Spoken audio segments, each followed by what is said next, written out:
This is Think Out Loud on OPB. I'm Dave Miller. Portland's bike share program, Biketown, celebrated its 10th anniversary last week. According to the city, the program has seen nearly 4 million rides since its inception. And what better way to celebrate an anniversary than by setting a new world record? More than 1,000 e-bike riders got together last Sunday for a ride that shattered the previous record, which had been set in Seattle. Millicent Williams is the director of the Portland Bureau of Transportation. She joins us now to talk about this anniversary and the broader future of micro-mobility in Portland. It's great to have you back on the show. Thanks so much for having me this morning. It's a pleasure to be here. How did Biketown come about? Well, we have some really creative people, really thoughtful, innovative thinkers at the Portland Bureau of Transportation. And there were thoughts about how we might be able to increase bicycle ridership. And that was 10 years ago, a little over 10 years, actually. But one of the ways that they wanted to do that was by increasing people's exposure to e-bikes. And so there began the conversations with various and sundry folks all over town and throughout the industry who might be able to help to inform how we might move that forward. And then there was a fortuitous series of conversations between City Council and several private sector entities who were interested in figuring out how they could help to support advancing biking in the city. And so 10 years ago, Biketown, July 19th, so we actually celebrated on the 10th birthday, July 19th, the program was launched. This has been described as a partnership between Portland, the Bureau of Transportation, Lyft, and Nike. What role does each partner play? Sure. So Nike was the signature sponsor initially and sought to invest in the system. Of late, Lyft has come in to help to provide the actual bicycles and some of the framework for how we expand our footprint on the system. Do people that you know call it Biketown after Nike? I have to say I've always heard it as Biketown, but then recently some friends were visiting and they swore it was Biketown. Well, we have a friendly conversation happening in the office. Is it Nike-town? Is it Biketown or is it Biketown? I've always called it Biketown. And until someone said it to me, maybe 6 months ago, I was like, what are you talking about? And so that's another space where we have a little fun trying to find the way that people feel best with wearing whatever that name brand is. But we call it Biketown. How has the program evolved since its start? Sure. So we had 1,000 bikes when we started 10 years ago. We've doubled that. So right now we have 2,000 bikes.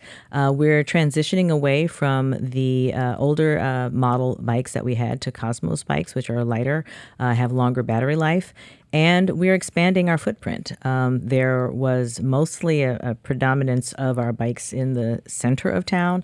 So now there's no part of town that you can go that you don't see at least a bike corral, if not some bikes. And we hope to be able to continue to do that work to grow the network and to grow the system. Can you tell us about the Adaptive Biketown program? Yeah, sure. So we are fortunate to be able to be engaging in a new partnership with Nomad Bikes. They're helping to support Adaptive Biketown. That is what it sounds like. We are making adaptations to our system as well as to the bikes to make sure that we can reach a broader audience. So the vendor, the supporter, the program, the company that helps us helps to not just retrofit the bikes, but fit people into the bikes and helps to customize according to individual needs. That is something that is unique to the city of Portland. We were the first to start Adaptive Biketown. And since we started several years ago, people have been really excited about it because it does create a greater sense of access. That's about physical needs. What about financial needs? What programs have been set up to help people who can't afford the system as it's like the sort of the standard version of the system? Sure. E-biking is not an inexpensive venture. So there are several ways that the city is leaning in, especially with support from PCEF, the Portland Clean Energy Fund. They're helping to provide rebates to low-income or moderate-income families who are interested in purchasing e-bikes. We also have some programs that create the opportunity for people to use the bikes at a lower rate based on any number of factors when they sign up for the use of the system. So through our transportation wallet, there are some discounts there. So discounts for the use of the Biketown bikes, and also separately vouchers through PSAT for people who want to be able to buy their own e-bikes if they qualify. That's right. Can you tell us about the recent record-setting e-bike ride that I mentioned? More than 1,000 e-bike riders. Yeah, it was great. So last weekend, more than 1,000 of our best friends came downtown to be a part of an historic moment. There were probably well over 1,500 bikes. Many of those were human-powered. So, but they were welcome to join the ride. And people started lining up at 8 o'clock in the morning. By 11 o'clock, we were done, and we had a world record in our hands. We had several sponsorships. The Thorns came out. All of the mascots from all of our favored sports teams came out to share in the fun. It was a family-friendly event, and we shared the day with Pride. So after people left our event, they went on over to the Pride Parade and were able to enjoy the afternoon there. Was there a special bit of excitement because you weren't just setting a new record, but breaking one from a kind of sometime regional rival? Well, there's never an opportunity to find a way to beat Seattle that we won't take. So we were in a kind competition, but it's always nice to be able to say that our sister city to the north is while supportive, a place that we can have fun with and compete with. And I anticipate that in the next couple of years, we'll hear of another record-breaking attempt. And if that happens, then we'll be back again. Well, speaking of competing with other cities, not just necessarily Seattle, but any of them. I remember, 15, 20 years ago, hearing about Portland as being at the forefront of bike infrastructure or bike positive policies. I hear that less often now, maybe because other cities have caught up, or maybe because we are just doing less actively, less visible things than we had been in the past. How do you see us in comparison now to other cities? I still think that we're competitive. In fact, I still think that we're leaders. While we don't talk about it all the time, and I think that that's a symptom of a greater concern that folks perhaps may have with folks in the Pacific Northwest. We don't brag about what we're doing a lot, but we do show up to support community. And so I would dare say that out of all of our capital investment projects, we have over 200. 75 to 80% of them have significant bike infrastructure built into them as a part of the design and the intended outcomes of the projects. We are enhancing our existing networks as well and creating linkages where perhaps there were not before. And we're doing more to ensure that we're forward thinking as relates to the bike infrastructure and not just marking a lane, but really protecting a lane, making sure that people are really clear about how we're readjusting the streets to ensure that we're making that space for people to comfortably use bikes. But I would dare say that we continue to invest heavily. We continue to support the alternative use of the roadway for cycling. And we do want to make sure that by 2030, and this is in alignment with the mayor's plan, we are named or known as the penultimate bike city in the country. Lawmakers in Salem struggled mightily to pass a transportation package. Eventually, they passed a slimmed down one in a special session, and then that was turned down by voters overwhelmingly. If a new package does pass in the future, it's likely to be pretty bare bones, meaning, this is conjecture, but likely to be really focused on roads and bridges and state highways and car and truck specific infrastructure. What do you think the current state funding model or the likely model going forward means for pedestrian and bike projects in various Oregon cities, including in Portland, going forward?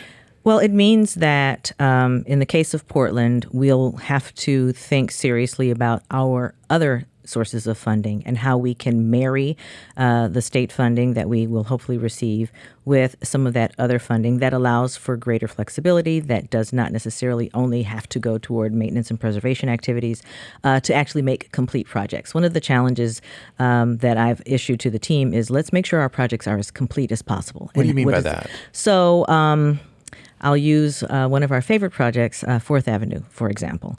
We're going to just repave 4th Avenue. And then we saw an opportunity to create a bike boulevard, essentially.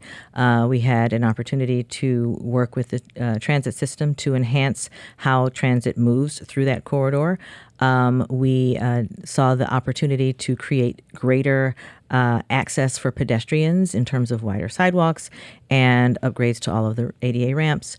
And so that became a collection of funding sources. We cobbled together local funding as well as partner funding, as well as state funding, as well as some grant funding to make a complete project. And so we're working to make sure that we're doing that in as many instances as we can. Now, we don't want for that leveraging of one thing against another to slow anything down or to cause anyone to doubt our ability to complete those projects. But that's what I mean when I say a complete project. To just pave is not quite enough. To just put in a new signal is often not enough. How do we marry the paving? How do we marry striping? How do we marry pedestrian access together with bike infrastructure to ensure that we're creating a complete project? I want to turn to a related issue. Today, I saw is the last day that people can submit feedback for what's known as the Green Loop Design Concept Survey. For people who haven't heard this phrase ever, or maybe for a long time, because it's been talked about for a while, but then it's been pretty quiet. Yeah. What is the idea behind the green loop? Sure. It's just what it says. It's a green loop. It's a loop around the city that extends to either side of the river, connecting people to place through any number of experiences, chiefly those that do not include use of a car.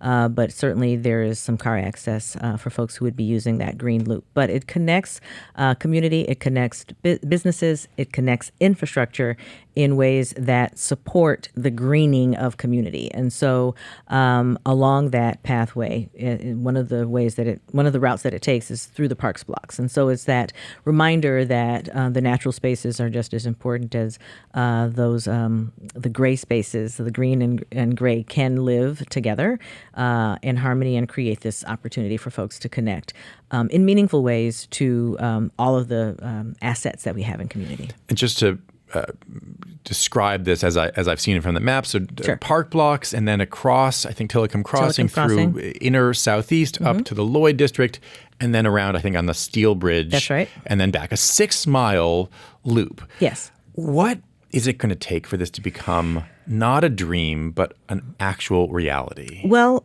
of course, and I hate to use funding as a reason for us to or not to do something, but of course there's always going to be funding at the foundation of what we'll need to address.